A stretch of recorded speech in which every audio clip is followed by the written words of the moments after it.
Кушак кечиңиздер менен урматтуу теле көрүүчүлөр, эфирде Кофебрик программасы. Бүгүнкү биздин төрүбүздүн коногу журналист Акын Бакай Садыров. Саламатсызбы? Саламатчылык. Иштериңиз кандай? Иштер Кудайга шүгүр жакшы. Ден соолуктарыңыз? Ден соолук жакшы, рахмат. Баары жакшы?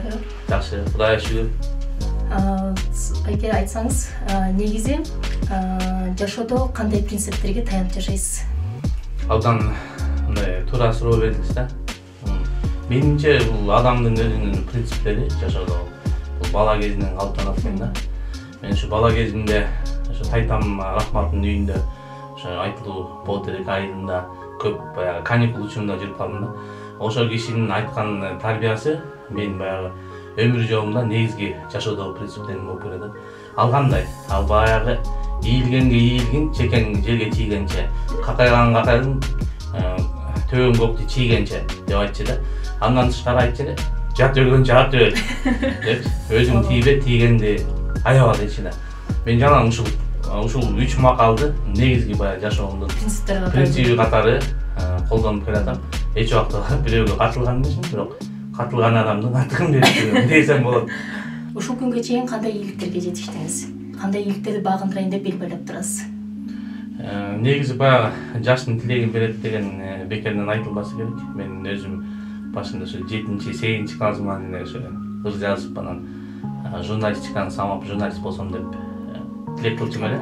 Ошол тилегим орундады, толук орундады деп бүгүнкү күнү айтсам болот. Анын үчүн жаратканга Кудайга миң мәртебе ыраазымын. Ошо мындай кезимден бери, ошо 18 жашман тагы айтканда, журналистиканын ушу 5 тармагы болсо, ошо 5 тармагынын баардыгында иштеп эмгектенип келатам. Эми жетишкендик десек эми өтө бир аябай жетишип кеткендер. Жок, жашоодо бир эле жумуштан эмес, жашоо өзүңүздүн жеке жашооңуздан жетишкендериңиз. Эми балдарыңыздын мүмкүн. Негизи жашоонун маңызы ар кимге ар кандай экен да. Бирөө үчүн жетишкендик бул байлык экен, бирөө үчүн бийлик экен да. Бирок мен анын өзүмдүн жеке көз карашымда айтып эсептейм. Бул негизги байлык бул улуу Залкар Айтматов айтып кеткендей, күн сайын адам болуу да. Күн сайын өзүңдү тарбиялоо. Анан албетте баягы 30-да ордо кырбаса 40-та кылыч чаппайт дейт. Кудайга шүгүр, бала чака бар, үй жай бар дегендей. Ата-энем көзү тирүү, баары жакшы. Келинчегим бар, мени үйдөн күндө күтүп ала турган, эртең менен узатып турган. Ошол адамдык бакыт жөнөкөй нерселерден куралат да негизи. Андан башка бир бакыт бар, бул ден соолук. Эгер ден соолугуң болбосо, анда башка нерсенин баардыгынын эч кандай кажети жок. Ошондуктан илгертен айтылып келген да. Ден соолугу жок канга караганда ден соолугу мыкты, кайрысы бактуу болот. Туура айтасыз. Анан кийин ошо кичине кез бала чак деп калдыңыз. Көпчүлүк эле балдар кичине кезинде ырчы, космонавт же болбосо президент болом дейчи да. Дейт да көп эле балдарчы. Анан сиздин кыялыңыз кандай эле кичине кезиңизде?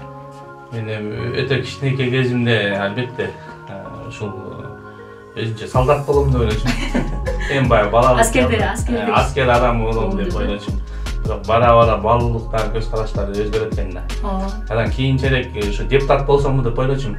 Бирок өзүм ошо журналистика чөйрөсү менен ошо депутаттардын арасына аралашып, алардын ички кухнясын билгенден кийин алардын баягы алардын жана саясаты, аябай саясаты ыплас нерсе дейт го. Саясатын элге бирди айтып, өздөрүнчө такыр максаты башка экенин көрүп туруп, ренжип калдым да. Андай нерселер болгум деле келбей калды. Негизи саясат бул өзү татаал иш го. Негизи ушак артынан ушак жүрөт. Көп эле адамдар чыдай бербейт ушакта деп ойлойм. Ошол эле бала кезиңиздеде эң жаркын учур жөнүндө айтып кетсеңиз, эсте калган учур жөнүндө. Негизи баягы айтсам мындай мактангандык да болуп калыш кетпечети. Бирок эл бар, журт калпайт турбайт. Негизи аябай памятим күчтүү болчу да. Эске тутуу жөндөм аябай жогору болчу. Анан 4-5 класста программадан ашып кетем мен. Ада башка сабак. Ошол 6-7 класстын программасы. Жок, ошол класстын программасынан ашып, мисалы, бүгүн эртең жатташ керек болгон ырды ошол жерден бир карап эле жаттачумун да. Анан улам өшөнтө берип кошулуп программаны окуу жылынын аягына чейин жетпей бүтүп каласың да. Аны бүтүп коюп, мага эжеке, эмче эмне кыласың, жөн отура бермек белең деп. Жаңа панфиловчулардын китебин берип, ушуну окуп, сен ушуну айтып бересиң дегени али эсимде да. Ошол эсиңизде калган жакшы окуучуңуздар болгондо. Ооба, мен адабият деле жакшы окучумун. Жок, мен 7-класска чейин жалаң 5, анан 7ден 11ге чейин 2-4 калган 5 мен. Так илимдерди, так сабактарды чын. Негизи ошо мен эң аксаган жагым ушу так сабактар болуп келген да. Бир адам өзү азыр илим издегенде же гуманитарий же технар болуп көрүнөт экен да. Анан мен аксаган ошол физика, математика болчу. Ачык айтканда ушул сабактарга баягы сабактар жакшы өздөштүрө албай, бирок башка сабактардын жакшы болгонун эсебинен гана төрт алып жүрмөш керек деп айтсам жаңылышпайт болуш керек. Көбөлүү учурлар ушундай го, мектептен жакшы окусаң, бир сабактын артта калып калсаң, мисалы да, бирки мугалим келип, мен сабагымда жакшы окуйт, 5 коёбу дейт го. Ошондой элебизде көп учур болгон турбайбы? Кээ бир учурларда Бакайбеке сизде интернет баракчалардан көрүп калабыз. Ар кандай ырларды жазып, кээ бир учурларда таамай сөздөр жазасыз да. Эгерде өзүңүздүн жашооңуз тууралуу китеп жаза турган болсоңуз, кандай деп атайт элеңиз? Мен буга ойлонбой эле жооп берем го. Мен өзүм жөнүндө Кудай буйруп бардым. Кийин пенсияга чыккандан кийин китеп жазып, мен жөнүндө чындыкты айтып болчу. Мен жөнүндө чындык. Эмне чындыктан айтат элеңиз? Болгон чындыкты айтат болчу. Жана Назира Айтбекке окшоп жөн эле ойлор деген сыяктуу. Мен жөнүндө чындык. Дагы ошол эбиз суроода сиз эмне жөнүндө кыялданасыз жана эмнеге умтуласыз? Негизи азыр кыялданганым мындай да, барган сайын адамдардан пейили кетип баратат да, ачык айткандачы. Эгер адамдар тилек кылчу экен элде болсун, анан эл ичинде бизде болсун депчи. Бирок ушул нерсе азыр тетири алмашып калгандай да. Адам ар жерде менде болсун деп жумулуп атабыз да. Бирок ошол эле учурда коом деградация болуп баратат да. Коом кимди ээрчилин билбей калды бүгүнкү күндө. Коом өзүм деп жүрүп, байлыктын аркасынан кууп, бүт баалуулуктардын баары бизде төйленди да калды, ачык айткандачы. Анан мен кыялданат элем, ошо кайра биз түгөнгөн сайын бүтөөн кыргыз эли бир кошуналарга шылдың болбой, ошо дүйнөлүк коомчулукка шылдың болбой, манас атабыздан бери келаткан мамлекеттүүлүгүбүздү жакшылап түптөп кайра бир жарк этип чыкса, ушуга чейинки бир мүчүлүштөрдөн кутулсак деп ошону эле кыялданам да мен. Анан өзүм жалгыз эле байып кетейин, мен эле жыргайын деп калган эл эмне болсо ошо болсун деген жакшылык алып барбайт. Анан ата бабабыз да айтып келген, алтоо ала болсо алдындагын алдырат, төртөө топ болсо төбөдөгүн алат деп. Бизге азыр чынын айтканда баягы биримдик ынтымак жетишпей жаткандай да. Жана эмнеге умтуласыз? Мен эми ар дайым акыйкатка умтулам, акыйкатка адам болууга. Адам күн сайын адам болуш керек да, жана башында айтып кеттим го. Айтматов таанышман бекер айткан эмес. Адам күн сайын адам болуп, күн сайын жаңы нерсени өздөштүрүп, күн сайын өзүнүн кемчилигинин үстүндө иштеп туруш керек да. Иштеп өсүп өнүгүп туруш керек. Токтогон жерден жашоо бүтөт да. Сууда эле токтоп калса, батыры бузулуп кетет. Ал жерде агын болуп турган агын суу кандай таза. Адамдын жан дүйнөсү дагы ошондой да. Бир нерсе менен чектелип калуу бул өмүрдүн түгөнүшү да. Ошон үчүн адам ар дайым жаңы нерсеге умтулуп, өзүн жаңылап, жан дүйнөсүн жаңылап туруш керек деп эсептейм. Бул жашоодо сиз суктанган адам, инсан. Мен баягы ашкере динчил эмесмин. Бирок ошончо да мен эң идеал адам бул эң биринчи мен үчүн пайгамбарыбыз Мухаммед саллаллаху алейхи ва саллам деп айтат элем да.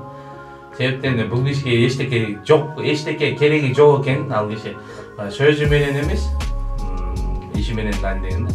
Болбосо ошо алгачкы исламдын алгачкы жылдарындагы деген ушуну курайшиттер айтпадыбы? Сен могу диниңден эле баштачы.